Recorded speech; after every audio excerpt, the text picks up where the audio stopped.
अस्सलाम वालेकुम, मैं हूं शाज़ेब खानज़ादा। इमरान खान अपने लॉन्ग मार्च को आहिस्ता आहिस्ता चला रहे हैं, मगर बयानात तुंदो तेज़ दे रहे हैं। कह रहे हैं कि मार्शल लॉ लगाना है तो लगा दे, मुझे ना डराएं। अपनी सियासत को इंक़िलाब का नाम देकर खून रेजी का भी इशारा दे रहे हैं। खुद इस्टेब्लिशमेंट पर तनकीद कर रहे हैं और दबाव डाल रहे हैं कि वो गैर आइनी मुदाखलत करके हुकूमत को घर भेजे और इंतखाबात कराए, मगर साथ ही ये भी कह रहे हैं कि नवाज शरीफ और जरदारी मिलकर साजिश कर रहे हैं कि तहरीक इंसाफ की इस्टेब्लिशमेंट से लड़ाई हो जाए। और इसके साथ साथ इमरान खान अदलिया पर भी ज्यादा दबाव बढ़ा रहे हैं कि वो उनका साथ दे। दूसरी जानिब आज लंदन में मरियम नवाज ने भी न्यूज़ कॉन्फ्रेंस की है। इमरान खान को सियासी दहशतगर्द करार दे दिया है और कहा कि इमरान खान को कोई फेस सेविंग नहीं दी जाएगी। मरियम नवाज ने भी अदलिया से मुतालबा कर दिया है कि वो इमरान खान के इकदामात और ऐलानात का नोटिस ले।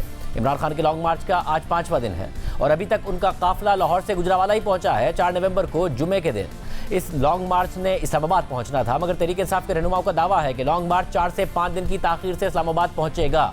कल सुबह इमरान खान ने ट्विटर पर लिखा था कि मैं 6 माह से मुल्क में एक इनकलाब का मुशाहिदा कर रहा हूं। सवाल सिर्फ यह है कि आया ये बैलेट बक्स के जरिए नर्म होगा या खून रेजी के जरिए तबाह कुन। और फिर कल रात ही एक इंटरव्यू में उन्होंने कह दिया कि मार्शल लॉ लगाना है तो लगा दें, मुझे ना डराएं।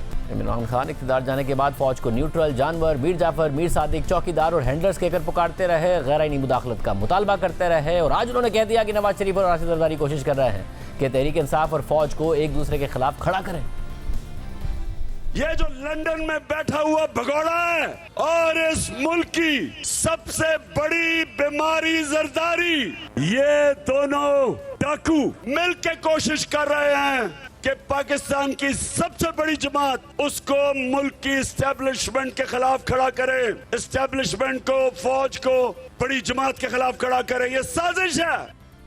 दूसरी जानिब पाकिस्तान से लड़न जाने के बाद आज मरियम नवाज ने भी न्यूज़ कॉन्फ्रेंस की और कहा कि इमरान खान सियासी दहशतगर्द है। वो 124 दिन की जगह 224 दिन बैठा रहे, उसकी कोई बात नहीं सुननी चाहिए। मियां साहब ने कहा कि भले 2000 लोग हों या 20,000 लोग हों या ये 2 लाख लोग भी लेके आ जाए, और खुद उसने कहा है कि खूनी इनकलाब से आपने करना है या सीधी तरह मेरी बात, जो शख्स मतलब जमहूरी शख्स का खूनी इनकलाब से क्या ताल्लुक? ऐसे शख्स की बात जो कि ना जमहूरी है ना सियासी है, उसकी बात क्यों सुने?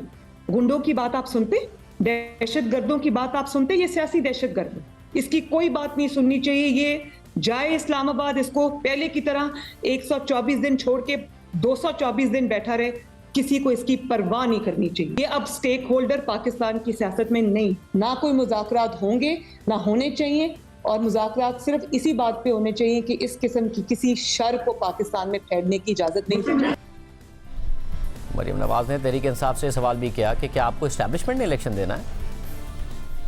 शाह महमूद कुरैशी साहब ने ये बात की, असद उमर साहब ने ये बात की कि हम तो जल्दी इलेक्शन चाहते थे, तो हम तो इस्टेब्लिशमेंट से इसलिए मिल रहे थे। तो भाई आपको जल्दी इलेक्शन अगर किसी ने देना है तो वो इस्टेब्लिशमेंट ने देना। आपकी तो ABC सियासत की गलत है, आपकी तो बेसिक फाउंडेशन जो बनी हुई है वही गलत है सियासत की, और आपकी ABC गलत तो सियासत की होगी, क्योंकि आपके जो टीचर्स हैं वो जनरल पाशा और जनरल जहीरुल इस्लाम, तो वो तो आपके बेसिक कॉन्सेप्ट्स तो गलत होंगे ही होंगे। जब आप ऐसे उस्ताद रखेंगे हाथ, नाक और कान जैसे और हाथों जैसे, तो फिर आपको यही तालीम मिलेगी। आपने कहा कि ये चौकीदार हैं और इन चौकीदारों को तुम तनख्वाह देते, आपने तज़हीक आमेज अंदाज में आपने उनको तनख्वाह का ताना दिया। आपको शर्म आनी चाहिए। वो मुल्क के मुहाफिज हैं, बनीवाला के मुहाफिज नहीं। वो मुल्क के मुहाफिज हैं, वो इमरान खान की हुकूमत के मुहाफिज नहीं। वो मुल्क के मुहाफिज हैं, वो आपकी डकैतियों चोरियों के मुहाफिज नहीं। इस धरने के पीछे भी आपको लगता है कोई इदारा है या ये खुद से कोशिश की जा रही है? इदारा तो नहीं है, अफराद हो सकते हैं कुछ, 1-2। और आज वज़ीर दाखिला राना सनाउल्लाह ने कहा कि इमरान खान लॉन्ग मार्च में ताख़ीर कर रहे हैं, इसका मकसद ये लग रहा है कि बंदूकें पूरी नहीं हो रही। पहले तो उसने 4 तारीख को पहुंचना था इस्लामाबाद, और फिर अगर इसी रफ्तार से आया तो मेरा ख्याल है कि यहाँ पे फिर ऐसे और हफ्ता 10 दिन है वो पहुँचने में लगेंगे। वज़ारत दाखिला से मुतल्लिका जो एजेंसीज़ और जो इंफॉर्मेशन कलेक्ट हुई, इसका मकसद ये मालूम हो रहा है कि अभी बंदूकें जो हैं वो पूरी इकट्ठी नहीं हुई। इमरान खान नए आर्मी चीफ की तैनाती के हवाले से मुसलसल बयानियां बनाते रहे हैं। सहाफ़ियों से मुलाकातों में कहते रहे हैं कि वो किसको समझते हैं कि आर्मी चीफ नहीं होना चाहिए।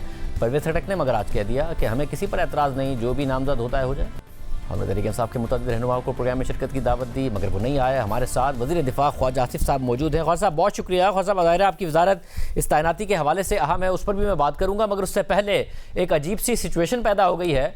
खान साहब कह रहे हैं खून रेजी भी हो सकती है, खान साहब कह रहे हैं मार्शल लॉ लगता है तो लग जाए। दूसरी तरफ से नवाज शरीफ साहब कह रहे हैं इनसे मुज़ाकरात करने ही नहीं है। अगर 2 लाख बंदा भी ले आए 2000 से लेकर 2 लाख तक और बैठ जाए, मरीम नवाज साहबा कह रही हैं 124 दिन की जगह 224 दिन, तब भी बात नहीं करनी है, ये बंदगली में फंस गया है। ख्वाजा साहब, कहीं जमहूरियत तो नहीं हमारी बंदगली में फंस जाएगी जब एक तरफ एक लीडर है जो मार्शल लॉ के लिए भी राजी है? क्या आप लोग भी इस बात के लिए तैयार है? फिर लगता है तो लग जाए। बिस्मिल्लाहिर्रहमानिर्रहीम। शाहज़ेब, अल्लाह ना करे इस किस्म की कुछ सिचुएशन पैदा हो। इस मुल्क में मार्शल लॉ के साथ जो हमारे को तजर्बा जो है वो इतना खुशगवार नहीं रहा, जो है उसके मार्शल लॉ के जो असरात हैं वो कई साल दहाइयाँ जो है वो बाकी रहते हैं। और हमारा जो इस वक्त पॉलिटिकल कल्चर में एक कन्फ्यूजन है, या हमारे पॉलिटिकल कल्चर में जो डिस्टॉर्शंस हैं इस वक्त, वो मार्शल लॉ की वजह से हैं। और जो सियासतदान जो है फौज की तरफ देखते हैं, इस्टेब्लिशमेंट की तरफ देखते हैं। सबसे बड़ा एग्जांपल जो है आपने अभी अपने इब्तदाइया में इमरान खान का दिया, इमरान खान के हवारियों का दिया। ये सारा जो लेगेसी है ये मार्शल लॉ की लेगेसी है कि हम उस तरफ देखते हैं। और जब हम कहते हैं कि वो न्यूट्रल किस तरह हो सकते हैं, वो न्यूट्रल नहीं हो सकते, जो है वो हमारा साथ दें, तो ये भी वही लेगेसी है कि एक अदारा जो है वो रेज कर रहा है, वो अपनी आईनी हदूद में वापस जाना चाहता है। जो माजी के तजर्बात हैं उनसे एक जो है सबक लेके वो वापस जाना चाहता है और अपनी जो एक ग्रेस है या अपनी एक डिग्निटी जो है उसको मेंटेन करना चाहता है, उसको प्रोटेक्ट करना चाहता है। तो उसके वो खिलाफ बोल रहे हैं, उसके खिलाफ बोल रहे हैं, उनको तनख्वाह का ताना देते हैं, उनको चौकीदारी का ताना देते हैं, उनको जो है वो मीर जाफर मीर सादक का ताना देते हैं, उनको न्यूट्रल का ताना देते हैं। ये सारी लेगेसीज जो है ना, ये मार्शल लॉ की लेगेसीज हैं। और ये लोग जो है सारे पैदावार भी मार्शल लॉ के हैं, जो साथ उनके इस वक्त नती हुए हैं। आप इनकी सबका अगर CV निकालेंगे, बायोडाटा निकालेंगे, तो ये सारे के सारे उसी ताने माने में जो है बुने हुए हैं जो मार्शल लॉ का ताना बाना था। मैं समझता हूं कि इस वक्त एक पैराडाइम शिफ्ट हो रही है हमारे यहाँ पे कि फौज जो है, हमारी इस्टेब्लिशमेंट जो है वो अपने आईनी रोल में वापस जा रही है, जा चुकी है, मैं बल्कि मैं कहूँगा। तो हमें उनकी उस ख्वाहिश का एहतराम करके, बजाय उनको जिस तरह ये दावत गुनाह दे रहा है उसको प्रोटेक्ट करना चाहिए। या अदलिया अगर अपने हदूद में रहती है मगर फिर ये आपको ये कॉन्फिडेंस भी होना चाहिए ना कि मार्शल लॉ नहीं लगेगा। अगर कोई दावत गुनाह दे रहा है, आगे से नियत नहीं है, तो फिर मार्शल लॉ नहीं लगेगा। ये फिर ये खदशात क्यों पैदा हो रहे हैं? मुझे कॉन्फिडेंस है कि मार्शल लॉ नहीं लगेगा। अगर इसकी ख्वाहिश है, इमरान खान की ख्वाहिश है कि मार्शल लॉ लग जाए, जिस तरह उसने एक फिल्मी डायलॉग बोला है कि मैं को डरता हूँ मार्शल लॉ से, लग जाए तो लग जाए। ये चीज जो है ये चाहता होगा कि वो पंजाबी में कहते हैं ना खेडा दे ना खेडन दावा दे, कि अगर ये इसको बारी नहीं मिलती तो ये जो है पिच उखाड़ने के पे आ जाता है। इसको बारी नहीं मिलती तो ये पवेलियन में जो है जाने की बजाय जो है पिच पे लेट जाता है। तो ये इसका कल्चर है। ये मगर साहब, ये अगर इसमें मसला ये है कि जब से आप लोगों की अदम एतमाद आई है, अदम एतमाद जब कामयाब होने लगी, तो हमने देखा कि खान साहब ने असम्बली तहलील कर दी थी। तो अब ये कोई नई बात तो नहीं है कि खान साहब जो है वो विकटें उखाड़ के भाग जाते हैं या फिर वो निज़ाम की नहीं परवाह कर रहे होते हैं। मगर अगर आप लोगों को निज़ाम की परवाह है तो ये होगा कैसे, मामला कैसे आगे बढ़ेगा? अगर वो लोग लेके आ गए, खून रेजी की वो बात कर रहे हैं, असले की वो बात कर रहे हैं, क्या गवर्नमेंट ये सोच रही है कि अगर ये करते हैं तो फिर ये करके देख लें, फिर अगर जो भी होता है वो हो जाए, या कुछ है कुछ कि भाई कोई इंगेज करे, कुछ करे, क्या करेंगे? सुने, मैं पार्शली जो आप बात कर रहे हैं मैं उससे एग्री करता हूँ। हम चाहते हैं कि ये जो है ना, ये अगेन कोटिंग पंजाबी की कट्टी कट्टा जो है वो निकल आए एक दफा। ये जो थ्रेट है, अब देखें इसका लॉन्ग मार्च जो है, लॉन्ग मार्च बेसिकली अब शॉर्ट मार्च हो गया है। ये 1-2 बजे करीब पहुंचता है और 5-6 बजे करीब ये अपने घर लाहौर वापस लौट जाता है। और नंबर जो है वो जिस तरह ड्विंडल कर रहे हैं, किसी बड़े शहर के करीब आके नंबर जो हैं वो थोड़े से बढ़ जाते हैं, उसके बाद कम हो जाते हैं, आपस में इनकी लड़ाइयाँ शुरू हो चुकी हैं। ये अब 4-5 दिन का इन्होंने कहा है ना, मैं बड़ा बोल नहीं बोलना चाहता, अल्लाह ताला मुझे माफ करे, जो है ये पहुंचे तो सही इस्लामाबाद जो है, देख लेंगे। ये अभी जो है सियालकोट इन्होंने डाइवर्जन रखी हुई थी कि वहां पे सियालकोट भी जाना है, उस सियालकोट वाले इनकी मिन्नतें कर रहे हैं कि जी वहां भी आए, उसका प्रोग्राम मेरा ख्याल है कैंसिल कर दिया है। कर दें, अगले दिन होके आए हैं। वो मरे कॉलेज की ग्राउंड जो है उसमें जो है 1200-1300 से ज्यादा लोग नहीं आए, हालांकि सारे दफातर, सारे स्कूल सब कुछ बंद किए हैं, तो उसके बावजूद जो है ये बंदे नहीं इकट्ठे कर सके। तो एक्चुअली हिज जो कहते हैं ना, इसकी जो ख्वाहिशात थी कि ये हो जाएगा और ये हो जाएगा, ख्वाहिशात इसको पूरी होती नजर नहीं आ रही। परवेज खटक साहब का बयान भी जो है ना वो बड़ा एक इंडिकेटिव है किसी चीज का, कि ये अब चाहते हैं कि कोई इनको इनके साथ कोई बातचीत करे और ये इनको कोई फेस सेविंग दी जाए, इनको कोई वे आउट दिया जाए। लेकिन इसको फेस सेविंग नहीं, ये बड़ा ये जिसको कहते हैं इब्नुल वक्त शख्स है, ये इस पे एतबार करना जो है सबसे बड़ी गलती होगी। ये कतई तौर पे एतबार कर, जिन लोगों ने इस पे एहसान किया, जो लोग इसके मोहसिन थे, जिन्होंने इसको इस बुत को तराशा जो है, ये उनको गाली देता है। ये over the years, over the decade, ये सारा कुछ जो कुछ हुआ आज उनको गाली देता है। तो ये इस मगर फैसल ये जो सूरत हाल है, तो इसके घर वाले एतबार नहीं करेंगे। तो ये जो सूरत हाल है जिसमें वो इस्टेब्लिशमेंट और इमरान खान आमने सामने आए हुए हैं, ये आपको लग रहा है कि आपको बेनिफिट करती है, नुकसान पहुंचाती है? क्योंकि आप नारों में देख रहे हैं कि खान साहब का जो एक एंटी इस्टेब्लिशमेंट इमेज है जो बनाने की कोशिश कर रहे हैं, हालांकि एस्टैब्लिशमेंट से ही मुतालबा कर रहे हैं कि आप ही करें जो करना है, खुदा के वास्ते भी दे रहे हैं, मगर एक इमेज जो बनाने की कोशिश कर रहे हैं वो आपको फायदा देता है या नुकसान देता है? इमरान खान की पॉलिटिक्स को फायदा देता है या नुकसान देता है लॉन्ग टर्म में? मैं कोई नैरो व्यू नहीं देना चाहता शाहजेब जो है कि हम कोई अपॉर्चुनिस्ट किस्म की जो है वो सियासत करें। मैं समझता हूँ कि अगर सियासत एस्टेब्लिशमेंट जो है वो अपने नए रोल में कंटेन रहती है और उसका जो है एक सद्देबाब जो है जो कुछ भी होता रहा है माजी में उसका सद्देबाब करती है, तो ये बहुत अच्छी बात है। हम नहीं चाहते कोई कन्फ्रंटेशन हो, लेकिन ये चाहता है हम पे इल्जाम लगा रहा है कि हम उसकी कन्फ्रंटेशन, हम क्यों, गालियां तो ये देता है, कन्फ्रंटेशन तो उनकी वजह से, उस गालियों की वजह से होती है। कन्फ्रंटेशन तो बुरा भला कहने से होती है। कन्फ्रंटेशन जो है मीर जाफर और मीर सादिक यो कहने से होती है।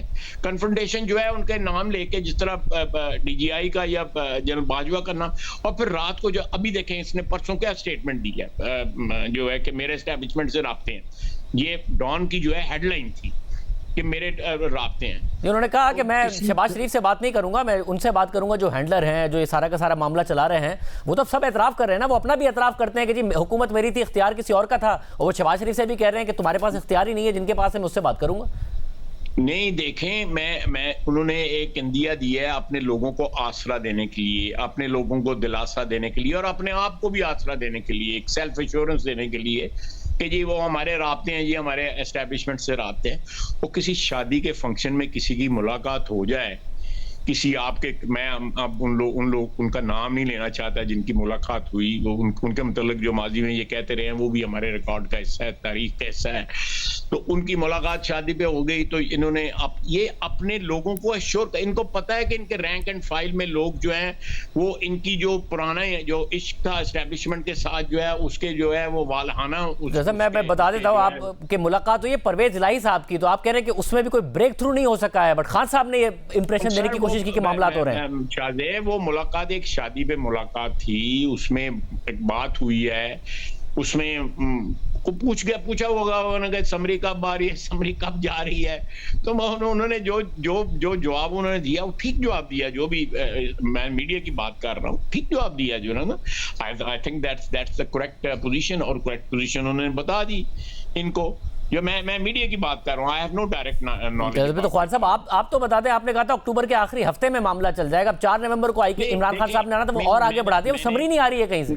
देखिए, मैंने कहा था कि ये प्रोसेस स्टार्ट हो जाता है, लेकिन पिछली दफा भी जनरल बाजवा साहब की जब अपॉइंटमेंट हुई है और उससे पहले जनरल रहील की अपॉइंटमेंट के वक्त भी जो है ना, वो एक्चुअल प्रोसेस जो है ना, बॉल जो है रोल होना शुरू जो है ना वो 18 तारीख को हुआ था, दोनों दफा।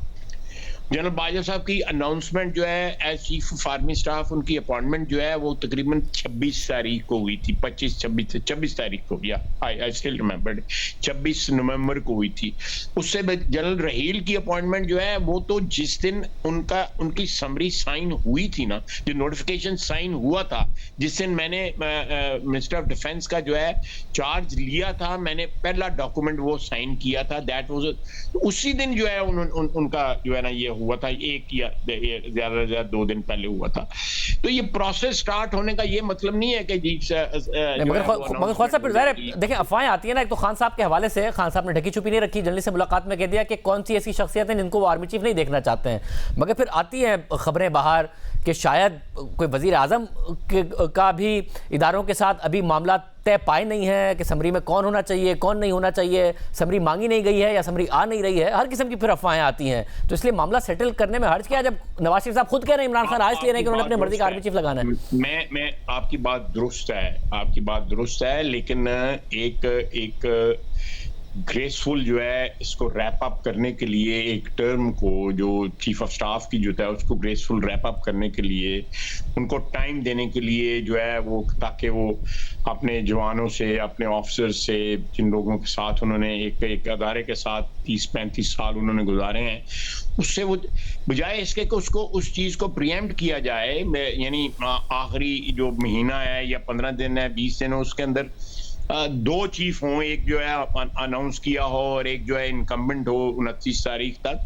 तो मेरी जाती राय है कि ये कोई जिसको कहते हैं डेकोरम वाली बात नहीं है कि तो इस सब में आपको ये पूरा कॉन्फिडेंस है कि न्यूट्रलिटी रहेगी, इंटरवेंशन नहीं होगी और आप इस लॉन्ग मार्च को डील कर लेंगे, चाहे इसका मकसद आर्मी चीफ की तकरूरी हो।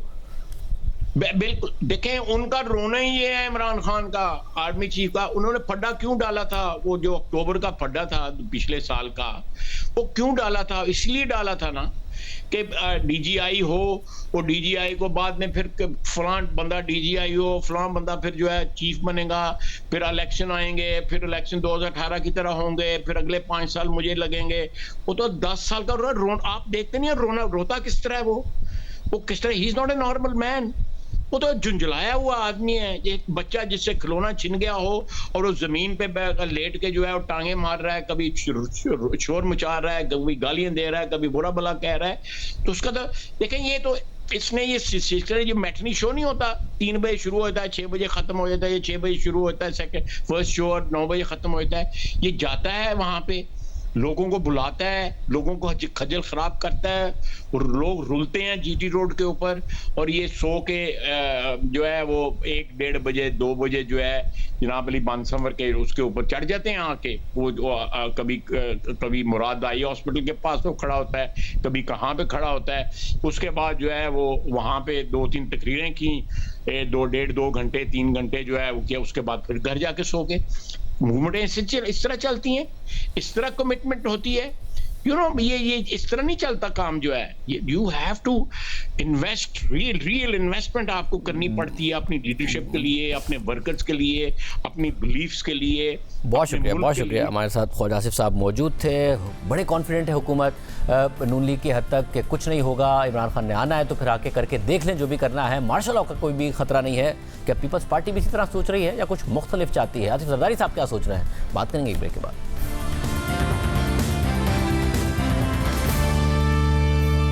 पीपल्स पार्टी बहुत अहम इत्तेहादी है इस सारे मामले में, को वो कैसे देख रही है? शेरी रहमान साहिबा, वफाकी वजीर और सीनियर रहनुमा पाकिस्तान पीपल्स पार्टी हमारे साथ मौजूद है। शेरी साहिबा बहुत शुक्रिया हमेशा ज्वाइन करने के लिए। एक डेड लॉक की सूरत हाल नजर आती है। खान साहब कह रहे हैं मार्शल लॉ लगाना है तो लगा दें, खून रेज हो सकता है। अपने इस मार्च को वो इनकलाब का नाम दे रहे हैं, कह रहे वो भी हो सकता है अगर बैलेट बॉक्स के जरिए नहीं हुआ। आपने देख लिया एस्टैब्लिशमेंट को भी वो क्या कह रहे हैं। हुकूमत नहीं है बात करने को तैयार नून लीग की हद तक। पीपल्स पार्टी सूरत हाल को कैसे देख रही है? कहीं खुदा न खास्ता मार्शल लॉ की सूरत हाल पैदा हो जाए मुल्क में? जी शुक्रिया शाहज़ेब साहब। देखिए मैं समझती हूँ कि खान साहब अब ऐसे एक नहज पे आ गए हैं कि उन्होंने अपना सारा बयानिया जो है अब हर चीज़ छोड़ के वो बेनकाब हो गए और उनको कोई परवाह नहीं है। इतनी उनको अंधी एक हवस सी नज़र आ रही है इक़्तिदार की कि अब वो कुछ भी कहने तैयार हैं, वो आइन शिकनी करने तैयार हैं, वो आवाम के सामने एक्सपोज होने तैयार हैं और कोई उनको अब कोई लगाम नहीं रहा। ऐसा लगता है कि वो सब कुछ डबोने तैयार हैं। तो इस सूरत हाल में जी बिल्कुल, जब एक रहनुमा, सियासी रहनुमा जो पुरअमन कहता है कि मैं एहतजाज कर रहा हूँ, ख़ुद कहते हैं अपने अल्फाज में कि ये खूनी हो जाएगा और इनकलाब हो जाएगा, उनको पहले तो उनको पता होना चाहिए कि इनकलाब सबसे पहले अपने ही लोगों को, अपने आप को हज़म करता है। दूसरी बात ये कि जब ये इस तरह की बात करते हैं, मार्शल लॉ का अंदिया देते हैं या कोई प्रेफरेंस दिखाते हैं, तो उसका एक ही मतलब होता है शाहजेब साहब कि वो इनवाइट कर रहे हैं, वो कह रहे हैं अगर मैं नहीं तो कोई भी नहीं, तो मैं डूबता हूँ तो मेरे साथ सारे डूबे सनम। ये निज़ाम लपेटने के चक्कर में हैं, अपनी इक़्तिदार की हवस में। सिर्फ सी बात है, जहाँ तक देखिए मुज़ाकरात की बात है जी जी, मैं यही कहना चाहता कि फिर कम से कम पीपल्स पार्टी चाह रही है कि मुज़ाकरात की तरफ बढ़ा जाए, क्योंकि नून लीग में पहले ये इंदिया आया था कि मुज़ाकरात हो सकते हैं, मगर फिर अचानक से 2 कदम पीछे गए कि नहीं जी अब नहीं हो सकते हैं। वहाँ ये भी रीडिंग है कि खान साहब तो फंस गए हैं, अब इन्होंने मार्च भी बढ़ा दिया है, 4 की जगह आगे आएगा, कोई असले का इंतजाम कर रहे हैं, कोई खून रेजी हो जाए उससे बचने के लिए क्या पीपल्स पार्टी कोई किरदार अदा करने का सोच रही है? देखिए, वो एक बंद गली में आ गए खान साहब, और वो सबको चोर डाकू कहते हैं। फिर रात के अंधेरे में कोई, देखिए बात उनसे होती है शाहजेब, पीपल्स पार्टी की तो एक वाज़े पोजीशन है और ये कोई कोalition से हम अलग भी नहीं है, ना हम कोई इस तरह दरार डालते हैं, लेकिन बात सिंपल सी है कि आप उन लोगों से बात करते हैं जिनकी कोई मतलब तसलसल होता है उनके नज़रिए में, या कोई मतलब उनके बयानिए में कम से कम तसलसल हो जाए। भाई हमें नहीं पता कि आपसे हम बात करेंगे रात को तो कल आप सुबह क्या कहेंगे, और आप रात के अंधेरे में कुछ सोच होती है, कभी आप काला चश्मा पहन के कुछ कहते हो, मिलते कुछ, मुलाकातें जो आपकी होती हैं, फिर आप रात को तरला करते हो दिन में, और इनका पैटर्न है ये गाली देना, रात को तरला दिन में गाली और धौंस धमकी। तो ये एक बहुत ही अपने आप को इन्होंने जो अपने आप को एक नफ्सियाती मरीज़ की तरह प्रेजेंट कर रहे हैं, जिनका डेस्परेशन इतना बढ़ गया कि क्या बात करें, क्योंकि पीपल्स पार्टी ने हमेशा समझा है कि जी हर जंग के बाद भी मुज़ाकरात की मेज़ पर ही बात होती है और जमहूरी कुव्वतें फिर इस सिचुएशन का क्या करें? देखें, जब पाकिस्तान पीपल्स पार्टी की 2008 में हुकूमत आई तो लॉन्ग मार्च आप लोगों ने भी भुगते इंगेज किया, चाहे वो ताहिरुल कादरी साहब थे या कोई और था, उसके बाद भी लॉन्ग मार्च होते रहे, आप लोगों ने किए भी हैं, आप लोगों ने हुकूमत में भुगते भी हैं। अब अगर एक सिचुएशन ऐसी है कि आपको भी लगता है, दीगर इत्तेहादियों को भी लग रहा है कि खान साहब से तो बात हो ही नहीं सकती है, वो आप कह रही है कि वो एक मुस्तहकम इंसान ही नहीं है, स्टेबिलिटी नहीं है, तो फिर आउटकम क्या है? अगर वो खुद ही कह रहे हैं कि मार्शल लॉ लगता है तो लग जाए, खून रेजी भी हो सकती है, फिर आउटकम क्या है? खुदा न खास्ता खून रेजी या मार्शल लॉ तो नहीं लगना चाहिए ना, फिर कैसे इसका हल क्या है? जी, खून रेजी और मार्शल लॉ कतन कोई सलूशन नहीं है, किसी बात का हल नहीं है। ना हम अपने आप को मतलब 10-10, 20-20 साल वापस ले जाना चाहते हैं तारीख़ में। इनको नहीं पता है ना, इन्होंने कोई कुर्बानी नहीं दी है मार्शल लॉ से कभी निकलने की, तो ये तो किसी भी बैकडोर के लिए तैयार हैं। अब जहाँ तक मुज़ाकरात की बात है, मैं फिर कहूँगी कि इनका जहन जब तक मुस्तहकम नहीं होता, ये स्टेबल नहीं हो जाते, और यू टर्न्स के ये जो का इन्होंने एक रास्ता पकड़ लिया है जिसमें ये खुद फंस गए हैं, बंद गली में फंस गए हैं जी। यू टर्न ले के मतलब जैसे वो एक केज में बंदा फंस जाता है, वो इस तरह उनकी सूरत हाल हो रही है, उनकी जहनी कैफियत भी ऐसी है।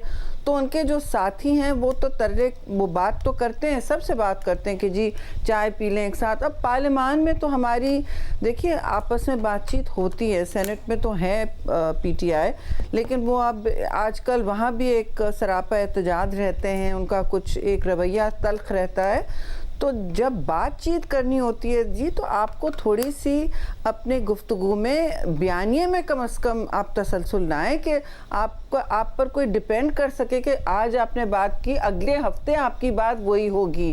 तो आपसे बात कौन करे जब आप मुस्तकिल ऊंच नीच एक सर्कस लगा के, तमाशा लगा के बैठे हुए हैं और कहते हैं खून रेजी कर लो, मार्शल लॉ लगा लो। ये तो अब अटेंशन के लिए कि भाई मैं रेलेवेंट रहूं, वो तो शेख साहब सारी सूरत हाल में अब नवाज शरीफ साहब ने भी कहा, और मरियम नवाज साहबा ने भी कहा कि अपनी मर्जी का आर्मी चीफ लगाने के लिए है ये सारा का सारा मामला जो इमरान खान साहब कर रहे हैं। अब देखिए अक्टूबर गुजर गया, नवंबर शुरू हो गया, 4 नवंबर को उन्होंने पहुंचना था, अब शायद 9-10 नवंबर को पहुंचेंगे। अब 1 महीने से भी कम का वक्त रह गया है, रिटायरमेंट में आर्मी चीफ कह चुके, तोसी नहीं। तो आप नहीं समझती कि इत्तेहादी हुकूमत को आगे बढ़ना चाहिए कि ताकि तैनाती हो जाए और ये सारा का सारा मामला ही खत्म हो जाए? फिर देखिए पता नहीं है, ये डिक्टेशन नहीं दे सकते खान साहब, किसी को अब डिक्टेशन नहीं दे सकते कि वो इत्तेहादी हुकूमत या प्राइम मिनिस्टर की, मैं इसमें कुली सवाबदीद उनकी है जी, और ये आइन के मुताबिक एक तकर्रुरी होती है। वो ज़ाहिर सवाबदीद उनकी है, मगर वो जल्दी कर लें इस मामले को, क्योंकि अक्टूबर के आखिरी हफ्ते का कहा था, मगर नवंबर शुरू हो गया, खान साहब का तो मार्च बढ़ता जाएगा, तो ये जो अदम इस्तेहकाम है खत्म हो जाएगा। अपनी सहमति कर देनी चाहिए वज़ीर आज़म को, ये आगे बढ़ना चाहिए इस मामले में। देखिए वज़ीर आज़म अपनी ना अपना टाइम फ्रेम वो खुद ही मुतय्यन करेंगे। दूसरी बात ये कि ये हर चीज़ का टाइम टेबल अब डिक्टेट करने लें, चाहे इलेक्शन हो या चीफ़ की तकर्रुरी हो या उनकी मर्ज़ी का चीफ़ लगे ना लगे तो मुल्क सर पे उठा लेते हैं। ये डिक्टेशन तो कोई नहीं दे सकता जी, ये डिक्टेशन कोई मतलब कोई दबाव में इनके नहीं आएगा, ना मैं समझती हूँ आना चाहिए। बात यह है कि अगर उन्होंने खून रेजी की बात की तो कोई मैं समझती हूँ कोई वफाकी हुकूमत अपने दारुल खिलाफा को इस तरह हॉस्टेज नहीं होने देगी जी, ना पैरालाइज होने देगी। इसमें अगर उन्हें मफलूज करना है या डंडे चलवाने हैं ताकि कुछ उनके यहाँ भी इस तरह इंतशार हो और खून रेजी हो, वो चाहते हैं खून रेजी हो ताकि वो फिर बहुत ही एक इंस्टेबिलिटी आए। लेकिन मैं समझती हूँ कि वफाकी हुकूमत बिल्कुल क्लियर है, इसमें जो भी इक़दाम उठाना होगा वो उठाएगी और इसमें हम सब एक साथ हैं। ये डिक्टेशन नहीं दे सकते किसी हुकूमत को। और आप भी समझती हैं कि मुद्दत 2-3-4 महीने की फ्लेक्सिबिलिटी, मामला फंसा हुआ है जी, 3-4 महीने की फ्लेक्सिबिलिटी आप समझते हैं हो सकती है इलेक्शन में पीछे जाने की, या हर हाल में हुकूमत मुद्दत पूरी ही करेगी अपनी? देखिए मेरी ज़ाती सोच ये कि मुद्दत पूरे करेगी, और मुझे ये रिज़ॉल्व नज़र आता है अपने इत्तेहादियों में, काबीना में, हर जगह। और जब भी अगर कोई ऐसा फ़ैसला हो कि फ्लेक्सिबिलिटी की जो आप बात करें, लचक की जो आप बात करें, ये फ़ैसले हम मिल बैठ के करते हैं, कोई एक जमात अपने आप से कर नहीं पाती। मगर मेरी नज़र में इस वक्त कोई ऐसा अंदिया नहीं है कि इत्तेहादी हुकूमत अपना पूरा टर्म कंप्लीट नहीं करेगी जी, क्यों ना करे। बहुत शुक्रिया। इनके तमाशों पर तो नहीं होगा, डिक्टेशन पर तो कुछ नहीं होगा। बहुत शुक्रिया। शरीर रहमान साहबा कह रही थी कि इत्तेहादी हुकूमत पूरा करेगी, डिक्टेशन हम नहीं लेंगे, स्टेबल इंसान नहीं है इमरान खान साहब, पहले स्टेबिलिटी लेकर आएँ फिर ही बात हो सकती है, अभी उन पर भरोसा नहीं किया जा सकता है। खान साहब इस्टेब्लिशमेंट पर प्रेशर डाल रहे हैं, क्या वहाँ कुछ प्रेशर महसूस किया जा रहा है? इस हवाले से अंदर का मामला क्या है, बात करेंगे ब्रेक के बाद। हुकूमत दबाव लेने को तैयार नहीं है, इमरान खान एस्टैब्लिशमेंट पर भी दबाव बढ़ा रहे हैं। गुज़िश्ता दिनों जब मुलाकात हुई थी इमरान खान की ऐवान सदर में, आर्मी चीफ से इसकी तफसीलात सारी सामने लेकर आए थे सलीम साफ़ी साहब। क्या ये दबाव काम करेगा? बात करते हैं। साफ़ी साहब बहुत शुक्रिया मुझे ज्वाइन करने के लिए। साफ़ी साहब ज़ाहिर है आप एक कनेक्टेड सहाफ़ी हैं, आपकी मालूमात क्या कहती हैं? हुकूमत कह रही है हम तो कोई दबाव नहीं ले रहे हैं, और खान साहब कह रहे हैं कि मेरा मुखातिब हुकूमत है ही नहीं, मैं तो इस्टेब्लिशमेंट से बात कर रहा हूँ, और वही यकीनी बना सकते हैं कि इंतखाबात हों। प्रेस कॉन्फ्रेंस हुई, उसके बाद भी इमरान खान साहब ने दो टोक जवाब दिया, और अब का जो प्रेस कॉन्फ्रेंस करेगा वो जलील होगा। तो आप समझ रहे हैं कि कहीं ना कहीं इस्टेब्लिशमेंट पर दबाव पड़ रहा है, क्योंकि खान साहब ने अब दुरानिया भी बढ़ा दिया है, जुमे को उन्होंने पहुंचना था, बाद में पहुंचेंगे। नहीं देखिए शाहजेब, एक तो ये मुतालबा गैर आईनी है, क्योंकि आइन में इस्टेब्लिशमेंट का कोई ऐसा रोल नहीं लिखा गया है या फ़ौज का कि वो इलेक्शन करवाए या किसी हुकूमत को इलेक्शन के इनेकाद पे मजबूर कराए। मेरे ख़्याल में इस्टेब्लिशमेंट के ख़िलाफ़ दबाव के जितने भी गोले थे वो इमरान खान साहब ने इस्तेमाल कर दिए, और वो सोशल मीडिया की ट्रोलिंग थी, वो उनके लिए मुख्तलिफ अलक़ाबात का इस्तेमाल था, और उससे कुछ काम नहीं बना। और ये तो कई महीनों से, जब फरवरी में इस्टेब्लिशमेंट ने न्यूट्रल रहने का और सियासत से अपने आप को दूर रखने का फ़ैसला किया, तो एक ये था कि वो कोई इंडिविजुअल फ़ैसला नहीं था, बल्कि वो आर्मी का इंस्टीट्यूशनल फ़ैसला था कि हम सियासत से मज़ीद दूर होंगे। और फिर वो जब हुकूमत में थे तो वो उनको इस काम के लिए मजबूर कर रहे थे कि माजी की तरह वो गैर आईनी मुदाखलत करे।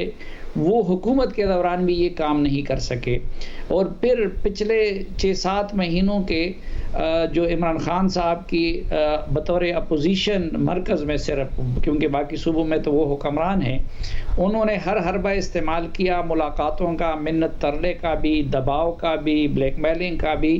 तो अभी तक तो वो कोई दबाव में नहीं आई है। दूसरा, फ़ौज होती है लड़ने के लिए, और पाकिस्तान की फ़ौज ने गुज़िश्ता सालों में जो लड़ाई लड़ी है, तो आप उनको प्यार और मोहब्बत से तो अपना सकते हैं, लेकिन मेरे ख़्याल में ब्लैकमेल करके आप उनको डरा नहीं सकते, और मुझे नहीं लगता कि कोई उनका ये हरबा कामयाब होता जा रहा है। और सब तो प्यार मोहब्बत से भी कोशिश तो की ना खान साहब ने। एक जो मुलाकात हुई अवान सदर में, उसकी सारी दास्तान आपने ही अवाम के सामने रखी थी, और बाद में आपकी स्टोरी सही साबित हुई, मगर फिर बात बनी क्यों नहीं? बाद में भी मुलाकातों की खबर आती रही कि कहीं सेफ हाउस में मुलाकात हुई है, सदर भी हैं, मगर बात क्यों नहीं बन सकी फिर? देखिए, एक तो आप उससे अंदाज़ा लगा दीजिए कि कौन सा फरीक जो है इस मामले में दिफाई पोजीशन में है। वो 24 सितंबर 2022 को मैंने वो आर्टिकल लिखा था जिसमें मैंने ये दावा किया था कि आरिफ अलवी साहब ने जाके मिन्नत तरला किया था, ज़ल्मे खलीलज़ाद से भी सिफारिश कराई गई थी, और 1 महीना इमरान खान साहब और उनके तर्जुमान उस हवाले से खामोश रहे और इकरार नहीं कर रहे थे, अगरचे वो अल्हम्दुलिल्लाह उसके एक फ़िक्र की भी तरदीद नहीं कर सके। और उसमें भी मैंने ये लिखा था कि जी उनसे माज़रत की गई कि आपके साथ लाड और प्यार का ये जो सिलसिला है, और हमारे जो सियासत में किरदार की वजह से हमारा अपना इंस्टीट्यूशन बदनाम हो रहा है, और उसकी वजह से हमने सियासत से दूर होने का फ़ैसला किया है। तो अगर उस मुलाकात में ये काम नहीं हो सका, तो अब तो इमरान खान साहब ने तमाम हदूद क्रॉस कर दिए हैं, और तमाम रेड लाइन क्रॉस कर दिए हैं, और जिसकी वजह से शायद पाकिस्तान की तारीख़ में पहली मरतबा DGISI, क्योंकि वो बहुत सारे चीज़ों के ख़ुद विटनेस थे, उनको प्रेस कॉन्फ्रेंस करना पड़ा, और उसके बाद भी इमरान खान साहब बाज नहीं आए, बल्कि उनके लहजे में मज़ीद भी फ़ौज से मुतालिक सख्ती आ गई। बल्कि शुरू में वो सिर्फ़ एक ज़ात की तरफ इशारा कर रहे थे, और अब तो वो पूरे इंस्टीट्यूशन की तरफ इशारा कर रहे हैं। तो उसका एक नुकसान ये हुआ कि पिछले चूँकि 10 सालों में ये इमरान खान साहब को मसीहा साबित करने और बाकी सियासतदानों को चोर साबित करने की पट्टी इस्टेब्लिशमेंट ही की सरकर्दगी में पढ़ाई गई थी, जो ख़ुद फ़ौज की सफ़ों में भी पेनिट्रेट कर गया था। लेकिन ये जो पिछले महीनों चंद रोज़ से इमरान खान साहब जो लहजा इस्तेमाल कर रहे हैं, तो उसकी वजह से अब मेरे ख़्याल में फ़ौज के जो थोड़ी बहुत सिंपैथी उनके साथ थी कुछ लोगों की बेखबरी की वजह से, तो उसमें भी कमी आ गई है, और फ़ौज के अंदर इमरान खान के बारे में मज़ीद यकसुई आ गई है। जो आपने बात की कि इमरान खान साहब को एक मसीहा बना के जो पेश किया गया, और जो पट्टी पढ़ाई गई थी एस्टैब्लिशमेंट की तरफ से ही पढ़ाई गई थी, हामिद मीर साहब ने जिक्र किया 2018 के इलेक्शन से चंद दिन पहले होने वाली एक मुलाकात का, जो कि आर्मी चीफ जनरल बाजवा से हुई। और उन्होंने कहा कि एक साहब ने कहा था कि आप इमरान खान को वज़ीर आज़म तो बनाना चाहते हैं, मगर इमरान खान साहब आपके साथ वो करेगा कि आपको पता चलेगा। मेरे ज़राए बताते हैं कि वो साहब आप थे जिन्होंने ये बात कही थी, और वहाँ पर एक और भी शख्सियत मौजूद थे जो भी इस बात के गवाह हैं। दुरुस्त बात है साफ़ी साहब?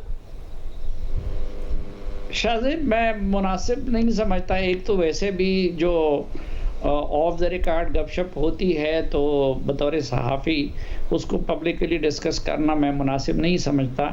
और फिर आर्मी चीफ़ के मनसब पे फाइज़ एक शख्सियत के साथ ऑफ द रिकॉर्ड मुलाकात की, मेरे ख्याल में अगर आप इस पे मुझे मजबूर ना करें तो मगर साफ़ी साहब, ऑफ द रिकॉर्ड तो उस तरीके से नहीं थी। आप तो तफसीलात मंजर आम पर आ गई हैं ना, तो बतौर सहाफ़ी आपको भी जो सही रिकॉर्ड है वो सामने रखना चाहिए।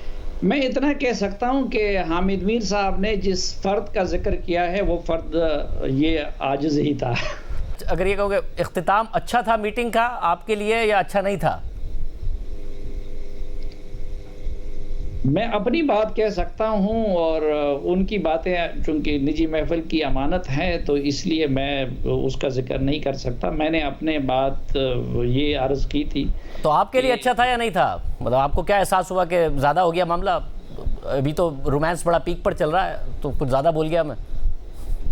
हाँ, ये मैं कह सकता हूँ कि उस वक़्त आर्मी चीफ की बहुत मस्बत राय थी इमरान खान साहब के बारे में। बहुत शुक्रिया सलीम साहब की राय आपने सुनी। आज के प्रोग्राम में इतना ही। इजाज़त, अल्लाह हाफ़िज़।